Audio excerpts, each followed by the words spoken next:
రిక్షాలో ఇంటికి వెళ్తున్న ఆదిలక్ష్మికి ఎంతో విస్మయంగా ఉంది. తన గాత్రాన్ని అభినందిస్తూ ఉత్తరం రాసింది. తమ ఇంట్లో అద్దెకు ఉన్న వినాయకరావేనా? అతనిలో ఇంత తాదాత్మ్యత, ఇంతటి సున్నితమైన భావాలు ఉన్నాయా? ఎప్పుడు తమతో పోట్లాడే వినాయకరావునే ఇంతకాలం చూసింది. వినాయకరావు వ్యక్తిత్వం అతని ఉత్తరంలో చూసింది. అతనికి నిశ్చితార్థమని తనకి కాని తమ కాంపౌండ్లో అద్దెకున్న వాళ్ళలో ఎవరికీ తెలీదు. ఎందుకని పిలవలేదో, తనని అర్జెంట్గా కలవాలని ఎందుకు లెటర్ రాసినట్లు, అన్నిటికీ మించి ఆ పోలీసుల మీద ఎందుకు చేయి చేసుకున్నట్లు, అతనిలో అంతటి దుడుకుతనం తనెన్నడూ చూడలేదు. తను పాట పాడేటప్పుడు గొంతు మారడం నిజమేనన్నమాట. లేకపోతే తన పాట విన్నాడు కాబట్టి ఆ పాట పాడింది కూడా తనేనని గ్రహించి ఉండేవాడు. అది ఇందాక తను అతని ఎదురుగా పాడితే కానీ కనుక్కోలేకపోయాడు. రిక్షా ఇంటికి చేరడంతో ఆలోచనల్ని ఆపి డబ్బు చెల్లించి ఇంటికి చేరుకుంది. వినాయకరావు పోర్షన్ వైపు చూసింది. తాళం కప్ప వేలాడుతూనే ఉంది. పోలీసులు అతన్నేం చేస్తున్నారో అనుకుంది జాలిగా. అరగంట తర్వాత పెద్దగా తన పాట వినపడ్డంతో బయటకు వచ్చింది ఆదిలక్ష్మి. ఇప్పుడు వినాయకరావు ఇంటి తలుపులు తీసి ఉన్నాయి. ఆ గదిలోంచి తన పాట వినిపిస్తోంది. అప్రయత్నంగా అటువైపు అడుగులు వేసి బయట ఆగి లోపలకు తొంగి చూసింది. వినాయకరావు, శాస్త్రి ఇద్దరూ ఉన్నారు. తలుపు మీద చిన్నగా తట్టింది ఆదిలక్ష్మి. వినాయకరావు ఆమెని చూసి లేచి పిలిచాడు ఆత్రంగా. వెంటనే రండి అని ఆదిలక్ష్మిని లోపలికి ఆహ్వానించాడు. ఆదిలక్ష్మి లోపలికి వచ్చింది. వచ్చి ఏం మాట్లాడాలో తెలియక అలాగే నిలబడింది. శాస్త్రి టేప్ రికార్డర్ సౌండ్ తగ్గించాడు. బయట నుంచి రమణమూర్తి కాస్త మెల్లిగా, వినలేరు ఆ పాటను, ఎంత బాగున్నా అన్న అరుపు విని శాస్త్రి బయటకు నడిచాడు. ఆదిలక్ష్మి నెమ్మదిగా తలెత్తి వినాయకరావు వంక చూసింది. అతను ఆమె వంకే ఆరాధనగా చూస్తున్నాడు. చిన్నగా నవ్వాడు వినాయకరావు. ఆదిలక్ష్మి కూడా నవ్వింది. నెమ్మదిగా మొదలైన ఇద్దరి నవ్వు క్రమంగా అధికమైంది. మీరు పోలీసులను ఎందుకు కొట్టారు? అడిగింది ఆదిలక్ష్మి. మీరే కుమారి శృతి అని తెలియడంతో. దానికి దీనికి ఏంటి సంబంధం? నా ఉత్తరాల్ని బట్టి మీకు ఈ పాటకి అర్థమై ఉండాలి. నాకు మీ పాటన్నా, పాట ద్వారా మీరన్నా ఎంత ఇష్టమో. సుబ్బుల్ని నాకు కట్టపెట్టాలని మా వాళ్ళ కోరిక. నాకది ఇష్టం లేదు. దారుణంగా బలవంతంగా నన్ను అక్కడికి తీసుకుని వచ్చారు. మీరే శృతి అని తెలియగానే ఇక ఆ నిశ్చితార్థం జరగకూడదనుకున్నాను. దాంతో పోలీసుల్ని కొడితే నన్ను పట్టుకెళ్తారని, ఆ రభస నుంచి తప్పించుకోవచ్చని అలా చేశాను. నా పథకం పారింది.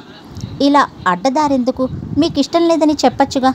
చెప్పాను. అలాగా, ఏడ్సవలే కానీ కూర్చో అని మా నాన్నగారంటే బియ్యంలోంచి చేతిని కదపకు అంటాడు మా మావయ్య.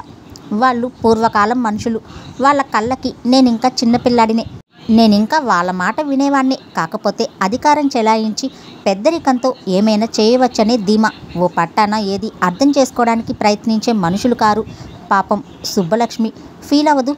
పీటల మీద కూర్చోబోయే ముందు జస్ట్ అరగంట మునుపే తనకి కూడా చెప్పాను నాకు ఈ వివాహం ఇష్టం లేదు అని.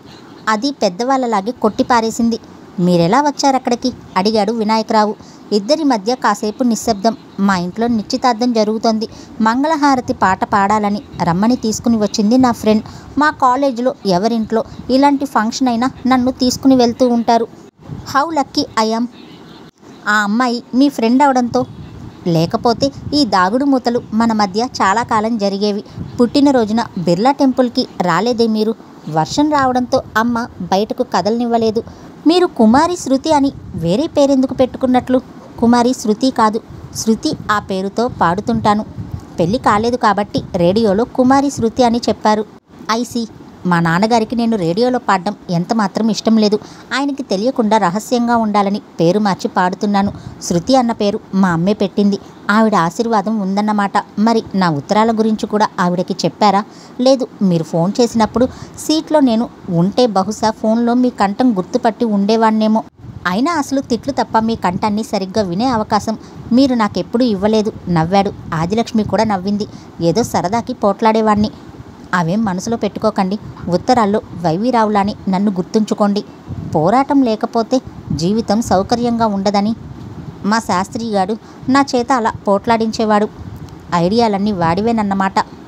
రేపు మీరు మళ్ళీ ఏం చేస్తారు? అడిగింది ఆదిలక్ష్మి కాసేపాగి. శాస్త్రిగాడి ఏదో ఒక ఉపాయం చెప్తాడు. దాన్ని అక్కడికి ట్రాన్స్ఫర్ చేసేస్తాను. చిన్నగా నవ్వింది ఆదిలక్ష్మి. మీ పాట అంటే నాకెంత ఇష్టమో. ఏది ఒక్కసారి ముఖాముఖి ఓ పాట పాడండి, వింటాను.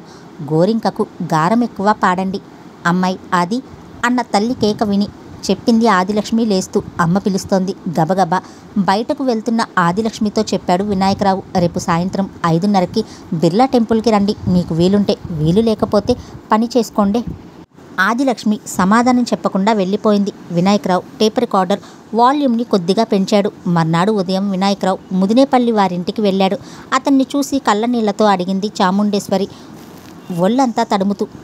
వాళ్ళేం చేయలేదు కదరా? ఏం చేస్తారు? ఏం చేయలేదు. నిన్ను విడిచిపెట్టారా? అడిగాడు డాంబికేశ్వరరావు. ఎందుకు విడిచిపెట్టరు? ప్రశ్నలు మాని సమాధానాలు చెప్పబోయ్. నిన్న ఎందుకలా వాళ్ళని కొట్టావు? అడిగాడు షణ్ముగరావు. ఆ సర్కిల్ని కొట్టాలా, చావచితకతన్నాలా? అరిచాడు వినాయకరావు కోపంగా. ఏం చేశాడు నాయనా? అడిగింది షణ్ముగరావు భార్య. 2 రేపులు, 3 లాకప్ డెత్తులు చాలవు. నీకెలా తెలుసు? పేపర్లో చదివాను. అతని ఫోటో కూడా వేశారు. అతన్ని చూడగానే పిచ్చి కోపం వచ్చేసింది. అదంతా గుర్తొచ్చి నీ మీద కేసు పెడతానన్నాడా? పెడితే జడ్జ్కి అతని నేరాల గురించి చెప్తానన్నాను. లాకప్లో చచ్చింది నా ఫ్రెండే. వాణ్ణి ప్రాణాలతో నా కళ్ళ ముందే పట్టుకెళ్లారు. సంగతి సాక్ష్యం మొత్తం చెప్తాను. ఆ కేసు తిరగతోడతానన్నాను. దెబ్బకి భయం వేసి నన్ను వదిలేశాడు. తప్పురా నాన్న. పోలీసులతో ఎప్పుడు గొడవ పెట్టుకోకూడదు. వాళ్ళతో స్నేహంగా ఉండాలి చెప్పింది చాముండేశ్వరి కళ్ళు ఒత్తుకుంటూ. అయితే మాత్రం చూస్తూ ఊరుకుంటామా? చాలేవోయ్ చెప్పొచ్చో. ఇంకెప్పుడు ఇలాంటి పిచ్చి పనులు చేసి పెద్దవాళ్ళని కంగారు పెట్టక. నీ మీద క్రిమినల్ కేసు పెడితే నీ ఉద్యోగ గతేంటి? చెప్పాడు షణ్ముగరావు. నాకు రేపటి నుంచి క్యాంప్ డ్యూటీ పడింది నాన్న అని వినాయకరావు తన తండ్రితో చెప్పాడు. పంచాంగంలో తిథి వార నక్షత్రాలు చూసుకుని వచ్చిన వినాయకరావు ఎన్ని రోజులు పనిని బట్టి 1 రోజు కావచ్చు, లేదా 14 రోజులు ఉండొచ్చు. ఏం పని? మరణించిన వారి తాలూకు మనుషుల్ని లెక్కలు చూసి డబ్బు ఇవ్వటం. ఎంతమందేంటి? పొద్దుటకి 136 మంది. అంతమంది చెప్పింది చాముండేశ్వరి ఆశ్చర్యంగా. అవును, నిన్న వరంగల్ దగ్గర దొమ్మి జరిగిందంట. గాయాలు పడ్డవారిని హాస్పిటల్లో చేర్పించారు. గంటకి చచ్చే వాళ్ళ సంఖ్య పెరుగుతోందట. వరంగల్ స్టాఫ్ చాలక హైదరాబాద్ నుంచి నన్ను వెళ్ళమన్నారు. అందుకే మనిషి అన్నాక తప్పకుండా ఎల్ఐసి చెయ్యాలి. ఎప్పుడు, ఎక్కడ, ఎలా, ఎందుకు, ఎవరి చేతిలో పోతామో మనకే తెలియదు. తర్వాత మన మీద ఆధారపడ్డ వాళ్ళ గతేం కాను? షణ్ముగరావు అసంతృప్తిగా మొహం పెట్టి చెప్పాడు. శుభకార్యానికి వచ్చాం. ఆ చావు గొడవలు మనకెందుకులే కానీ ఈరోజు రాత్రి మరో దివ్యమైన ముహూర్తం ఉంది. నిన్ను చూడగానే ఆ కార్యం పూర్తి చేద్దాం అనుకున్నాను. ఇక్కడి నుంచి రైల్వే స్టేషన్కి వెళ్ళిపోతున్నాను. రాత్రికి హైదరాబాద్లో ఉండను చెప్పాడు వినాయకరావు. నీ వంతు పాటగాడేడి? అడిగాడు షణ్ముగరావు. వాడికి క్యాంప్ పడలేదు, ఆఫీస్కి వెళ్ళాడు. ఏంటోనండి, నాకు ఇదంతా అగమ్య గోచరంగా ఉంది. శుభకార్యం ఇలా చెడిపోవడం నాకు తెలిసి లోకంలో ఇదే మొదటిసారి చెప్పింది షణ్ముగరావు భార్య బాధగా. నీకు లోకం చాలా తక్కువ తెలుసు. నువ్వూరికే బాధపడకు. చాముండేశ్వరి ఆమెని ఓదార్చింది. నీవు వరంగల్ నుంచి రాగానే నాకు ఉత్తరం రాయి చెప్పాడు డాంబికేశ్వరరావు. అలాగే నాన్నగారు. ఇంక నాకు ఇక్కడేం పని? మేము బయలుదేరతాం చెప్పాడు షణ్ముగరావు. భోజనం చేసి వెళ్ళింది చెప్పింది ముదినేపల్లి ఆవిడ. అలాగే రాత్రి బస్ టికెట్లు తెస్తాను చెప్పాడు డాంబికేశ్వరరావు.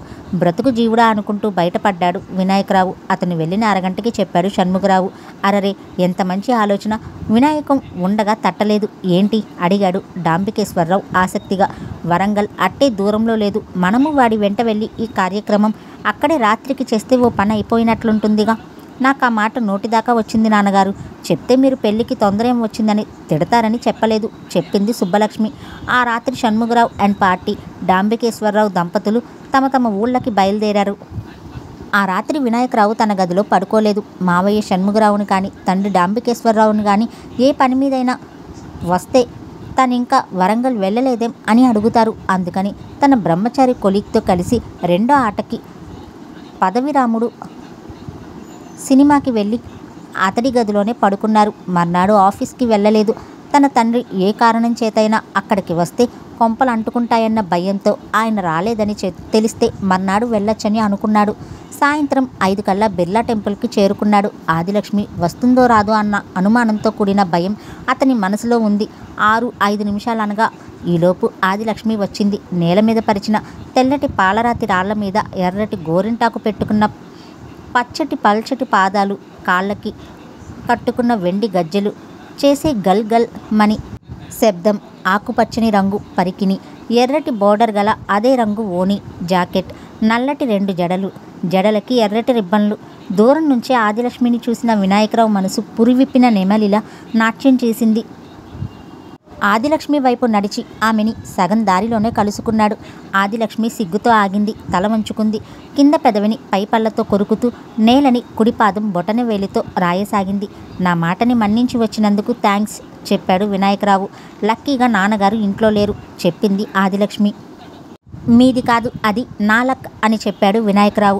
ఇద్దరి మధ్య కాసేపు నిశ్శబ్దం. పదండి గుళ్ళోకి వెళదాం చెప్పింది ఆదిలక్ష్మి కాసేపు ఆగి. ఇద్దరు గుళ్ళోకి నడిచారు. దైవదర్శనం చేసుకున్నాక ఇద్దరు బయటకు వచ్చి ఓ చోట కూర్చున్నారు. ఈ లోకంలో అత్యంత అబద్ధాల కోరు మన భయాలే చెప్పాడు వినాయకరావు. ప్రశ్నార్థకంగా చూసింది ఆదిలక్ష్మి. మీరొచ్చేదాకా వస్తారో రారో అన్న అనుమానం. రారని ఎన్నోసార్లు అనిపించింది. ఎవరో మీరు రారని చెప్తున్నట్లుగా. ఇదంతా నా భయం వల్లే కదా జరిగింది. చిన్నగా నవ్వింది ఆదిలక్ష్మి. ఓసారి గొంతెత్తి ఓ పాట పాడండి అడిగాడు వినాయకరావు. ఇక్కడ చుట్టూ చూస్తూ అడిగింది. అనేక మంది తమలానే అక్కడక్కడ కూర్చుని ఉన్నారు. వాళ్ళు వింటారు, పర్వాలేదు. బాగుండదు, మీ పాట బాగుండదని ఎవరంటారు? పాట కాదు, ఇక్కడ పాడటం. మళ్ళీ ఇద్దరి మధ్య కాసేపు నిశ్శబ్దం. మీ ఇంట్లోనే చేసిన అల్లరికి నా మీద మీకేం కోపం లేదు కదా అడిగాడు వినాయకరావు ఆదిలక్ష్మిని. తల అడ్డంగా ఊపింది ఆదిలక్ష్మి. చెప్పాగా, బ్రెయిన్ అంతా శాస్త్రిది. మా నాన్నగారి పేరు కుక్కలకి పెట్టి పిలిచినప్పుడు మాత్రం విపరీతమైన కోపం వచ్చింది. సారీ, కానీ అలా చేస్తే కానీ మీ నాన్నగారు ఇంటికి వెళ్ళవేయించరని శాస్త్రి చెప్పాడు. నేను అమ్మా నాన్నగారికి చెప్పాం ఇంటి మొత్తానికి సున్నం వేయించమని. ఆయన వినలేదు. కాసేపాగి నెమ్మదిగా అడిగింది ఆదిలక్ష్మి. మీ సుబ్బలక్ష్మి వాళ్ళు వెళ్ళిపోయారా? ఆహా, విజయవంతంగా పంపించేశాను. మీకు ఆ అమ్మాయి అంటే ఇష్టం లేదన్నారు. ఎందుకని? చిన్నప్పటి నుంచి ఇష్టం లేదు. అది కాక మేనరికం చేసుకుంటే అవకరం ఉన్న పిల్లలు పుడతారంటారు. ఇక జీవితంలో పెళ్లి కూతురి కోసం వెతుక్కోవాల్సిన అవసరం తప్పింది చెప్పాడు వినాయకరావు. ఆమె వంక తదేకంగా చూస్తూ ఆదిలక్ష్మి బుగ్గలు సిగ్గుతో ఎర్రబడ్డాయి. బయలుదేరదాం, నాన్నగారు వస్తే ఎక్కడికి వెళ్ళావని అడుగుతారు చెప్పింది. ఇద్దరూ లేచి కొండ దిగి కిందకి వచ్చారు. మెట్ల పక్కన ఉన్న చిలక జోస్యం చెప్పే అతన్ని చూసి అడిగాడు వినాయకరావు. మీకు దాంట్లో నమ్మకం ఉందా? అదేంటి అడిగింది ఆదిలక్ష్మి. రండి చూపిస్తాను. అతని దగ్గర ఆగారిద్దరు. ఒక అతను ₹1 బిల్లా ఇస్తే చిలక జోస్యం అతను బోన్ తెరిచాడు. అందులోంచి రామచిలక ఒకటి బయటకు వచ్చి బయట దొత్తరగా ఉన్న బైండ్ల నుంచి ఒకటి తీసి నోటితో బయటకు లాగింది. అతను ఆ బైండ్ని తెరిచాడు. అందులో సీతారాముల ఫోటో ఉంది. చిలక జోస్యం అతను ఆ బొమ్మని చూసి చెప్పాడు. మీరు చిన్నప్పటి నుంచి అనేక కష్టాలు పడి పైకొచ్చారు. మీరు మొదటి భార్య అంటే మీకు చాలా ప్రేమ. ఆమె సీతల సహనశీలి. తోడికోడల్లో ఆడపడుచులతో ఇబ్బంది పడి సవతి పోరు ఆవిడకి ఎక్కువైంది. మీ 34వ సంవత్సరంలో సొంత ఊరికి దూరమవుతారు. మీ దగ్గర డబ్బు నిల్వ ఉండదు. వచ్చింది వచ్చినట్లు ఖర్చు అవుతుంది. మీకు లక్ష్మణుడు లాంటి సోదర ప్రేమగల మిత్రుడొకడు ఉన్నాడు. మీ చిన్ననాడు ఓ గండం గడిచి బతికి బయటపడ్డావు. బంధువుల్లో చాలామందికి నీకు పడదు. కారణం, నీవు ముక్కుసూటిగా పోతూ ఉంటావు. మీ నాన్నకి నీకు మాటలు లేవు. నీ తమ్ముడితో ఆస్తి తగాదాతో కోర్టుకెక్కవు కానీ విజయం నీదే అవుతుంది. నిజమేనా? అన్నీ నిజం చెప్పాడతను. అయితే చిలకరాజు జామకాయ కొనడానికి మరో ₹1 ఇవ్వు చెప్పాడు జోస్యం చెప్పేవాడు. ఓ పావలా ఇచ్చాడు అతను. అతను వెళ్ళాక వినాయకరావుతో చెప్పాడు. రండి దొరసాని, జాతకం చెప్తుంది. చిలకరాజు ఓ ₹1 ఇవ్వండి. ఉన్నది ఉన్నట్లు, లేనిది లేనట్లు అంతా నిజమే చెప్తుంది. కోర్టులోల్లా కాదు, ప్రమాణం చేయకపోయినా నిజమైనా నికార్సైనా నిజం చెప్తుంది చిలకరాజు. వినాయకరావు ₹2 ఇచ్చి చెప్పాడు. మా ఇద్దరి జాతకాలు చెప్పమను. నాకేం నమ్మకం లేదండి. మెదడు లేని చిలుక ఏం చెప్పగలుగుతుంది చెప్పింది ఆదిలక్ష్మి. సరదా, చూద్దాం చెప్పాడు వినాయకరావు. చిలక ముక్కుకి నోటిని తాకించి చెప్పాడతను. దొరసాని, దొర సల్లంగా ఉండాలా, సరైన కాగితం లాగు చెప్పాడు చిలకతో. తలుపు తెరవగానే అది పంజరంలోంచి బయటకు వచ్చింది. దొత్తరగా ఉన్న మాసిన కాలికో బైండ్లోంచి ఒకదాన్ని బయటకు తీసి మళ్ళీ పంజరంలోకి నడిచింది. చిలక జోస్యం వాడు ఆ బైండ్ తెరిచాడు.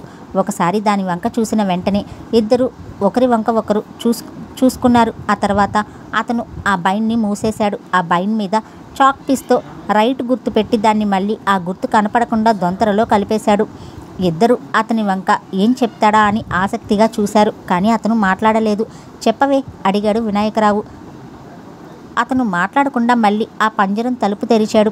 చిలక బయటకు వచ్చి దొంతల్లోంచి ఓ బైండ్ని సగం దాకా బయటకు లాగింది. తర్వాత మనసు మార్చుకున్నట్లుగా దాన్ని వదిలేసి మరో బైండ్ లాగి జోస్యం చెప్పే అతని దగ్గర ఉంచి పంజరంలోకి నడిచి వెళ్ళిపోయింది. ఇందాక చిలక జోస్యం వాడు పెట్టిన రైట్ గుర్తు ఆ బైండ్ మీద ఉండడం చూసి చెప్పింది ఆదిలక్ష్మి. చిత్రంగా ఉందే, మనిద్దరి జాతకాలు ఒకటేనన్నమాట.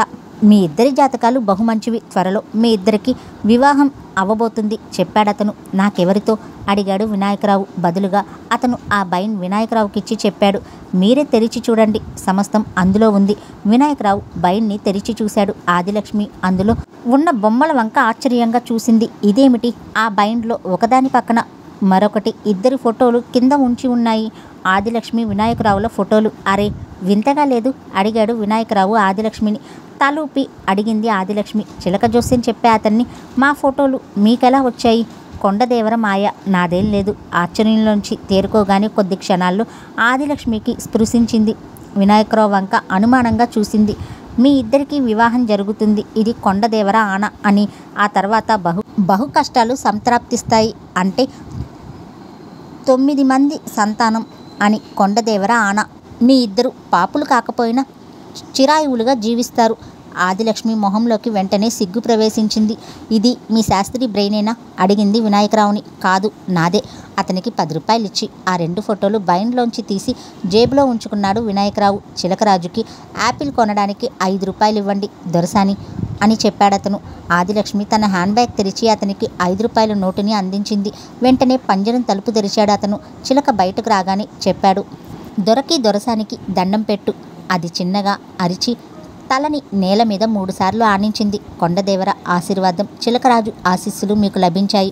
ఉత్తమ సంతానం లభిస్తుంది. దేశానికి 4 ఏళ్ల మధ్య వాళ్ళు గొప్పగా పేరు తెచ్చుకుంటారు ఆశీర్వదించాడు చిలక జోస్యమతను. ఇద్దరు రోడ్డు మీదకి వచ్చారు. ఆదిలక్ష్మి మౌనాన్ని కోపంగా భావించి అడిగాడు వినాయకరావు. డైరెక్ట్గా ఎలా చెప్పాలో తెలియక ఏమనుకోకండి. బదులుగా చిన్నగా నవ్వింది ఆదిలక్ష్మి. మీకిష్టమేనా అడిగాడు వినాయకరావు. ఏంటి అడిగింది ఆదిలక్ష్మి. మీ నాన్నగారి లక్కీ నెంబర్ 9, మన సంతానం కూడా 9. సంతానం గురించి మీకిష్టమేనా అని నేను అడిగేది.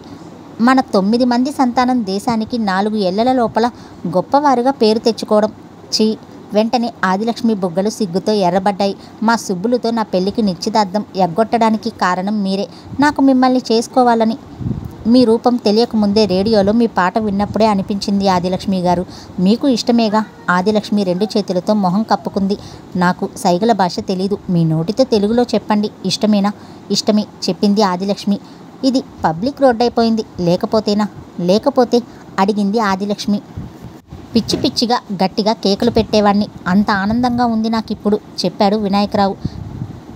కంగ్రాచ్యులేషన్స్ మొత్తం విని చెప్పాడు శాస్త్రి. నేనింకా గట్టెక్కినట్లే చెప్పాడు వినాయకరావు ఆనందంగా. అప్పుడేనా సుబ్బులతో మీ పెళ్లి రద్దవ్వాలిగా? మా అమ్మా నాన్నలకి చెప్తాను నాకు సుబ్బులు అంటే ఇష్టం లేదని చెప్పి ఆస్తిని పోగొట్టుకుంటావా అడిగాడు శాస్త్రి. ఆస్తి కన్నా నాకు ఆదిలక్ష్మి ముఖ్యం. ఇలా ముక్కుసూటిగా వెళ్ళడం కాదు తెలివంటే. సుబ్బులు చేతే నో అనిపించాలి నీవు. ఎలా? నువ్వంటే నాకు ఇష్టం లేదు అని చెప్పినా మొండిది వినిపించుకుంటేనా నిస్పృహగా చెప్పాడు వినాయకరావు. నీకు ఉపాయం చెప్పనా? సుబ్బులు నో అనే ఉపాయమా ఆశగా అడిగాడు వినాయకరావు. అవును చెప్పు. మరి నాకేమిస్తావు? ఓ నెల మీల్స్ టికెట్స్ కొనిస్తాను. ఏ అమ్మాయికైనా తప్పనిసరిగా ఉండేది అడిగాడు శాస్త్రి జడ. దాంతోపాటు అసూయ కూడా. ఒకే కాన్పులో అసూయ ముందు పుట్టి స్త్రీ తర్వాత పుడుతుంది. ఇది విన్నాను. అయితే ఇంత వివరంగా చెప్పినా అర్థం కాలేదా? అయితే విను. జాగ్రత్తగా వినసాగాడు వినాయకరావు.